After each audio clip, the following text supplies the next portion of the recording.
Assalamualaikum warahmatullahi wabarakatuh.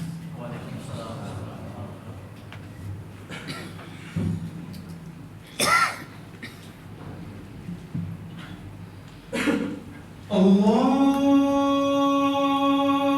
Akbar, Allahu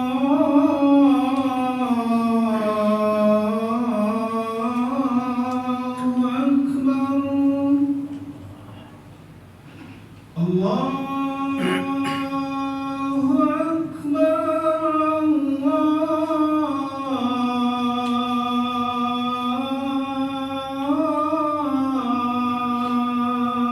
Akbar.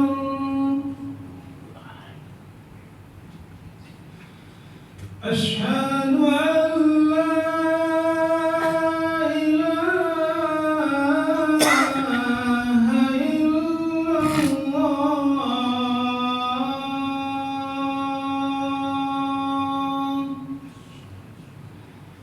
Asyhadu an la ilaha illallah.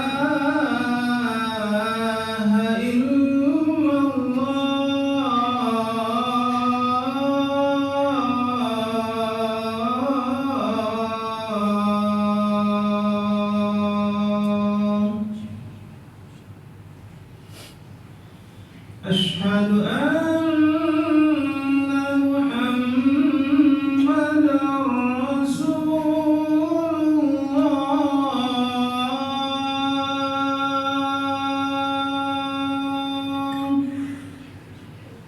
Asyhadu anna Muhammadar Rasulullah.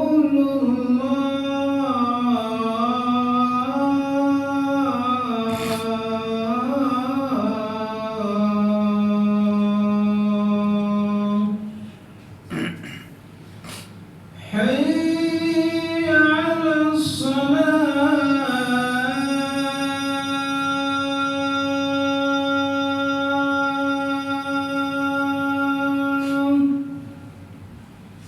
Hayya 'alas salah.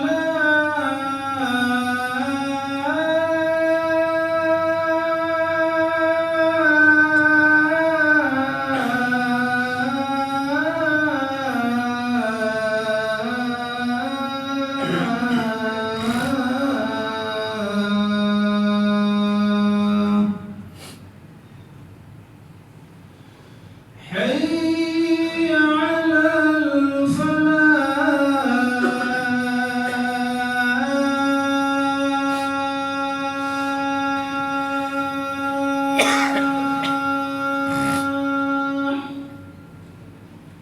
Hayya 'alal falah.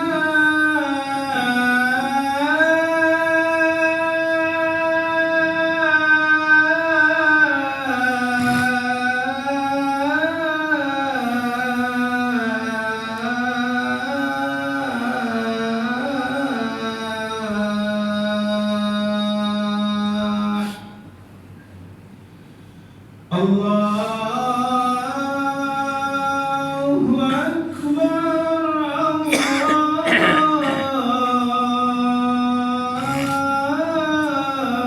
Allahu Akbar. La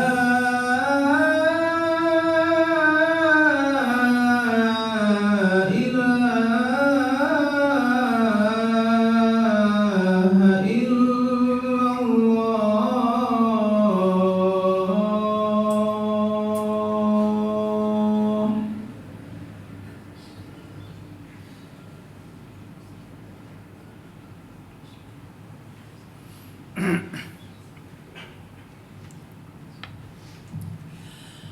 Innal hamdalillah nahmaduhu wa nasta'inuhu wa nastaghfiruh wa na'udzu billahi min shururi anfusina wa sayyiati a'malina.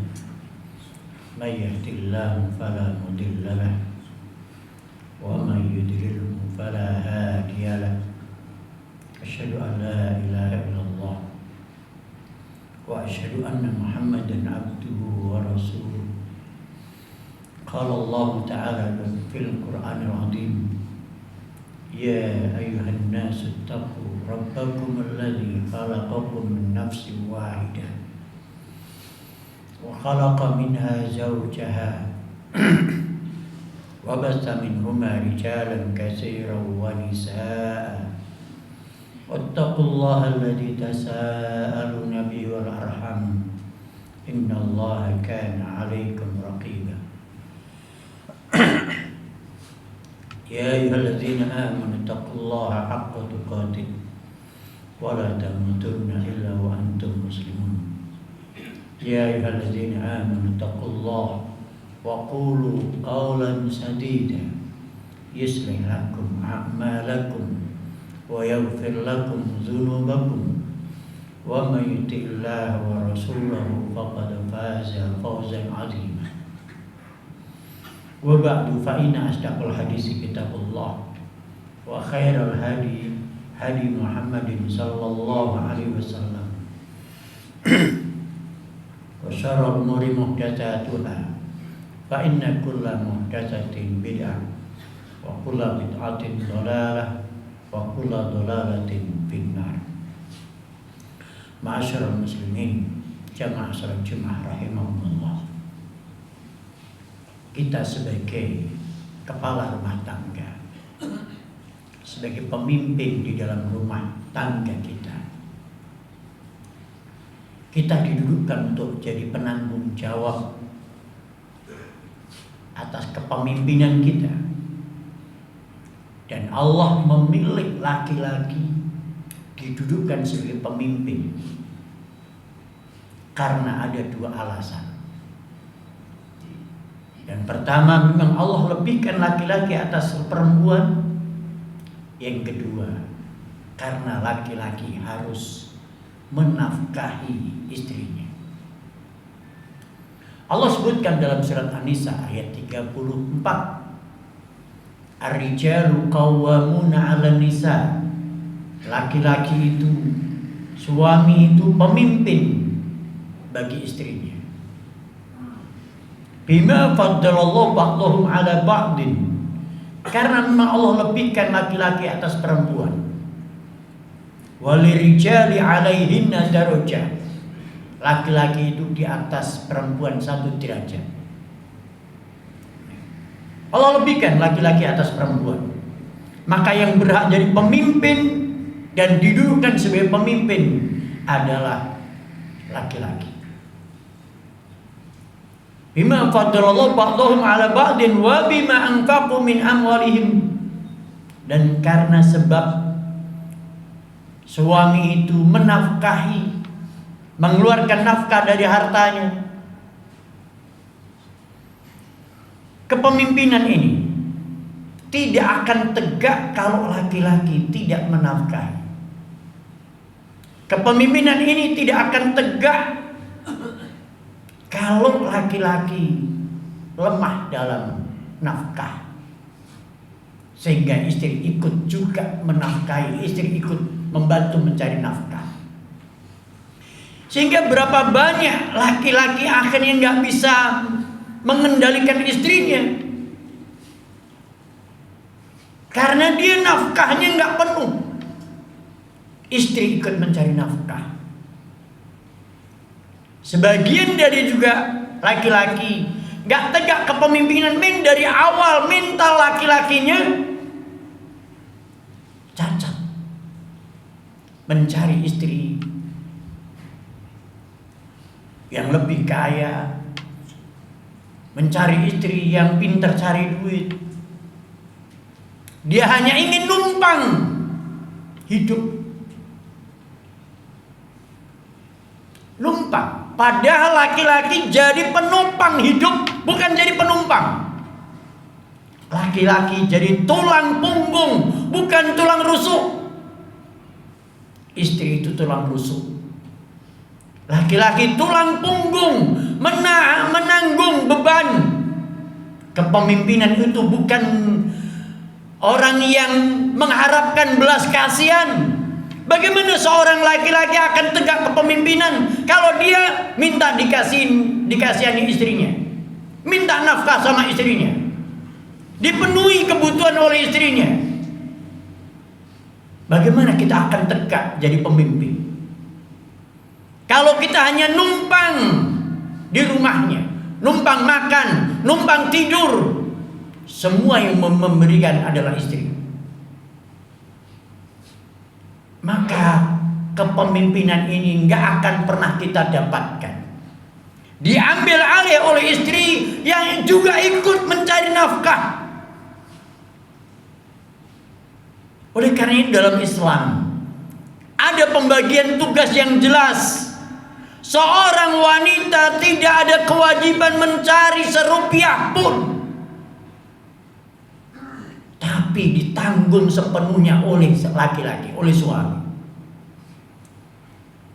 Alasan itulah yang Allah dudukkan laki-laki sebagai pemimpin, agar tegak kepemimpinan, karena dia mensupport semuanya kebutuhan istrinya.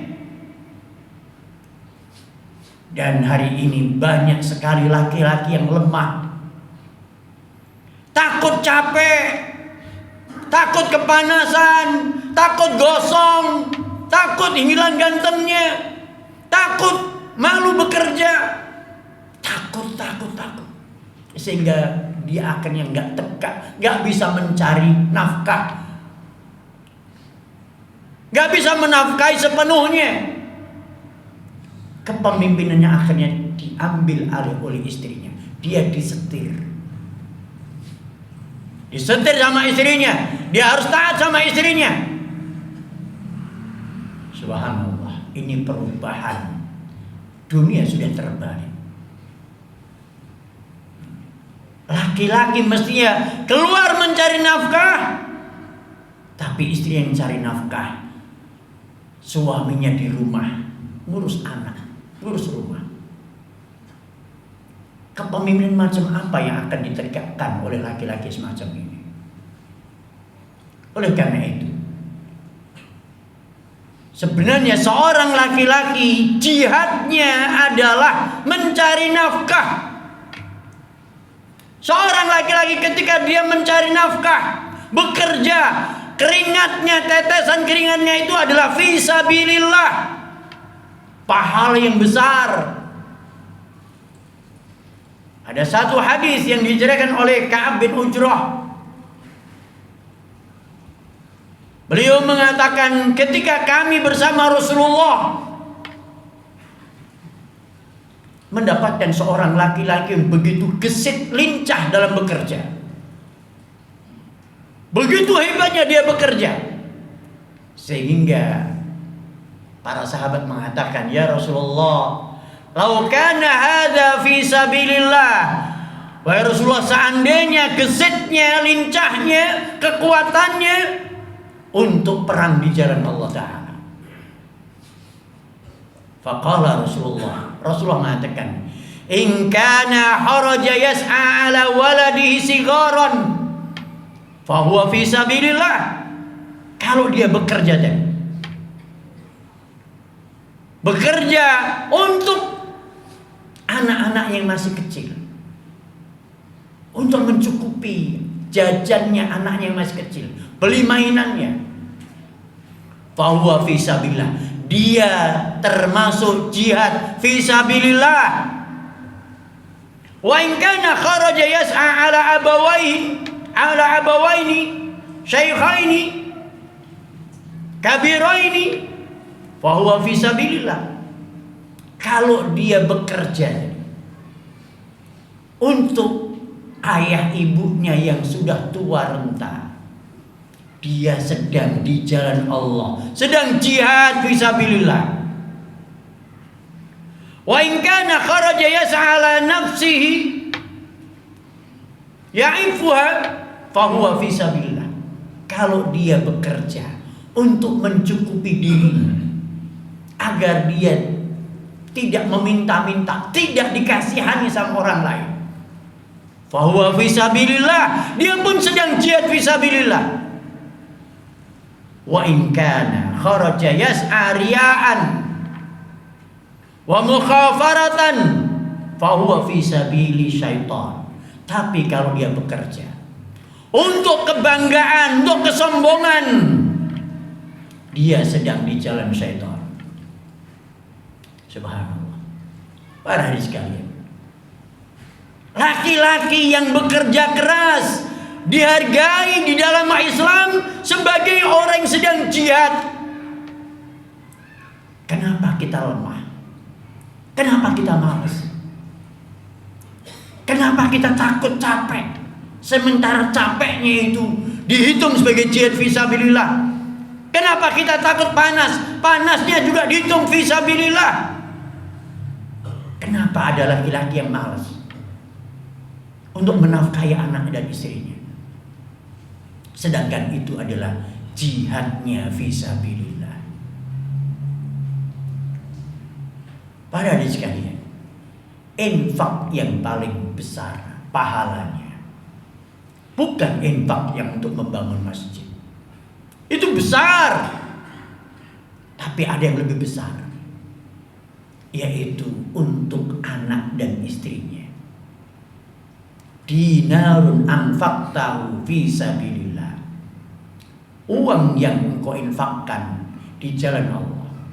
Wa dinarun anfaqtahu 'alal miskin. Uang yang engkau infakkan untuk orang-orang miskin. Wa dinarun anfaqtahu 'ala iyalik. Uang yang engkau infakkan untuk keluargamu. A'dhamuha ajran indallah dinarun anfaqtahu 'ala iyalik. Yang paling besar di sisi Allah adalah uang yang engkau infakkan, engkau nafkahkan untuk anak dan istrimu. Mengapa demikian? Kenapa ini lebih besar? Karena dengan nafkah yang mencukupi anak untuk jajannya anak nggak ngemis, nggak minta-minta, anak nggak nyuri, istri nggak ngemis, istri nggak mencuri. Nafkah yang mencukupi itu mencegah anak dan istri dari neraka, dari sifat buruk. Engkau sedang mengamalkan firman Allah, qu anfusakum wa ahlikum nara. Jaga dirimu dan keluargamu dari neraka. Salah satunya dengan mencukupi nafkahnya. Maka itu yang paling besar. Kalau ada seorang ayah, seorang suami yang dia mampu tapi pelit, sampai anaknya ngemis, minta-minta, istrinya mencuri, dia yang menanggung dosanya. Suami atau ayahnya ini yang menanggung dosa anak dan istri yang mencuri. Kenapa? Dia mampu tapi pelit. Oleh karena itu hadirin sekalian, Rasulullah mengatakan kafa bil mar'i itsman ayudayya ma yaqut. Cukuplah seseorang itu dihitung berdosa di sisi Allah Ta'ala. Orang yang suami atau istri, suami atau ayah yang menyia-nyiakan keluarganya, gak mau menafkahi. Dan ini sering terjadi ketika perpisahan, ketika talak cerai. Anak itu ikut ibunya. Berapa banyak para ayah yang gak menafkahi anaknya. Gak ada mantan anak, gak ada mantan ayah. Dia tetap anakmu. Engkau tetap dimintai pertanggungjawaban di sisi Allah Ta'ala tentang anak. Bukan salah anak memilih tinggal sama ibunya, tetapi itu adalah sebuah pilihan yang sulit bagi anak. Kenapa ayah sama ibu cerai? Dan jangan tambah beban lagi. Ayah yang menyia-nyiakan anaknya, nggak mau menafkahi anaknya, nggak mau menanggung biaya sekolah, nggak mau ngasih uang jajan. Anaknya akhirnya ngemis, mencuri. Ayah akan ditanya oleh Allah Ta'ala. Ayah akan ditanya oleh Allah, kenapa anakmu mencuri? Kenapa? Karena ayahnya yang nggak mau menafkahi. Maka hadirin sekalian, ini sebagai peringatan, sebagai nasihat. Jangan sampai kita nanti di akhirat dituntut oleh anak-anak kita, dituntut oleh istri kita. Aku qouli hadza wa astaghfirullah lakum innahu huwal ghafurur rahim.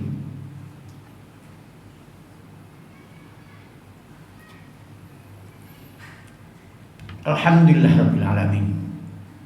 Wassalatu wassalamu asrafil anbiya wal mursalin wa ala alihi wa sahbihi ajma'in wa ba'du.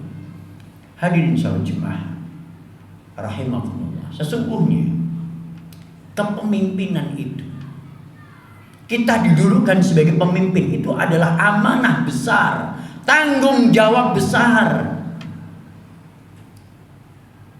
Tanggung jawab kita besar, di pundak kita besar, karena bertanggung jawab atas keselamatan anak dan istri dari neraka. Bertanggung jawab besar untuk mencukupi nafkah mereka. Dan jangan sampai mereka menjadi pencuri. Jangan sampai mereka menjadi orang yang dikasihani oleh tetangganya, oleh keluarga besarnya. Hanya karena kita yang pelit atau kita yang malas bekerja. Marwah kita, marwahnya laki-laki, kehormatan laki-laki adalah kalau bisa mencukupi itu semuanya. Kalau kita bisa bekerja dengan keras dan mencukupi mereka ini, di mata Allah Ta'ala kita panen pahala. Karena tetesan keringat kita jadi dianggap jihad fisabilillah. Di mata suami, di mata istri adalah laki-laki yang bertanggung jawab, yang hebat. Di mata sang anak, ini ayah yang begitu hebat, bertanggung jawab dan sayang kepada. Di mata keluarga besar, dia adalah orang yang dihormati, dimuliakan. Tetapi pemalas dan pelit, itu adalah hancur martabatnya di sisi Allah Ta'ala. Hancur martabatnya di mata istrinya, hancur dan martabatnya di mata anak-anaknya, keluarga besarnya. Gak ada lagi kemuliaan dan kehormatan untuk laki-laki, suami, ayah yang pemalas dan pelit. Mereka hidup dalam kehinaan. Oleh karena itu hari ini kita akan memilih yang mana, hidup dalam kemuliaan atau hidup dengan kehinaan. Semoga Allah Ta'ala memberikan kepada kita kehidupan yang mulia, kehidupan yang dihargai, dimuliakan di sisi Allah Ta'ala, dimuliakan di mata manusia. Innallaha wa malaikatahu yusholluna 'alan nabi ya ayyuhalladzina amanu shallu 'alaihi wa sallimu taslima. Allahumma shalli 'ala Muhammad wa 'ala ali Muhammad kama shallaita 'ala Ibrahim wa 'ala ali Ibrahim wa barik 'ala Muhammad wa 'ala ali Muhammad kama barakta 'ala Ibrahim wa 'ala ali Ibrahim innaka Hamidum Majid. Allahumma ighfir lil mu'minina wal mu'minat wal muslimina wal muslimat al ahya'i minhum wal amwat innaka sami'un qaribun mujibud da'wat wa ya qadir hajat. Rabbana dhalamna anfusana wa illam taghfir lana wa tarhamna lanakunanna minal khasirin. Rabbana hab lana min azwajina wa dhurriyyatina qurrata a'yun waj'alna lil muttaqina imama. Rabbana atina fid dunya hasanah wa fil akhirati hasanah wa qina adzabannar. Wa sallallahu ala Muhammadin wa akhiru da'wana anil hamdulillahi rabbil alamin.